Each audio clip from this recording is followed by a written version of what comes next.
नमस्कार, मैं पंकज कुमार। गंगा की बहती लहरें सब जानती है देश के किसानों का हाल।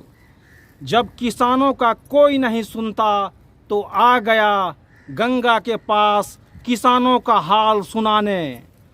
तुम तो जानती हो रिपोर्टर्स कलेक्टिव की उस रिपोर्ट को, जिसमें खुलासा किया गया है कि किसानों के लिए बने 3 कृषि कानून, जिसमें किसानों की आय दोगुना करने की बात कही गई थी, दरअसल उद्योगपतियों के हित के लिए बनाए गए थे।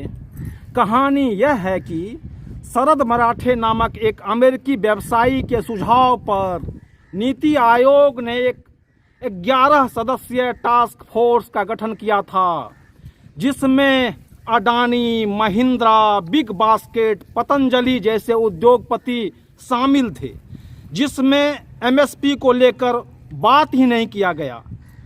स्वामीनाथन को भारत रत्न मिल गया, लेकिन उनकी सिफारिशों को लागू नहीं किया गया। आखिर क्यों नहीं मिला किसानों को एमएसपी? जब प्रधानमंत्री अपने मन की बात रेडियो से कर सकते हैं, तो हम किसानों की बात गंगा से क्यों नहीं कर सकते? सरकार के छुपे मंशा को जो देश के अर्थशास्त्री नहीं समझ सके, उसे किसानों ने समझ लिया। तुम तो जानती हो कॉरपोरेट एग्रीकल्चर का सच क्या है। आंदोलन करते हुए 690 किसानों ने शहादत दी, तब कृषि कानून वापस लिया गया। तुम तो जानती हो देवेंद्र शर्मा कृषि अर्थशास्त्री को, वो कहते हैं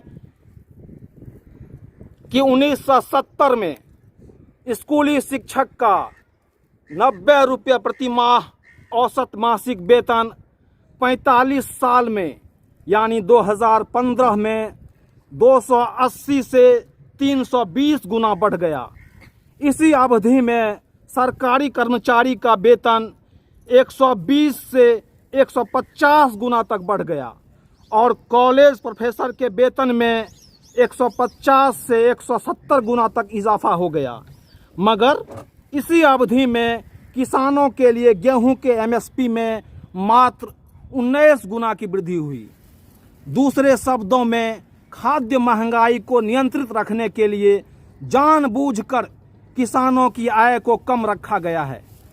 वास्तव में किसान उपभोक्ता को सब्सिडी उपलब्ध करा रहे हैं। तुम तो जानती हो तुम्हारे पानी का रंग और किसानों के पसीने का रंग एक ही है। फिर ऐसा क्यों हुआ किसानों की आय दोगुना करने की बात सिर्फ बात ही रह गई? वो तो तब होगा ना जब किसानी का पेशा लाभ का पेशा हो, यानी किसान अपनी फसल से लाभ कमा सकें। तो कृषि का चेहरा और तुम्हारे पानी का रंग हमेशा के लिए बदल जाएगा, क्योंकि देश की 50% आबादी खेती पर निर्भर है।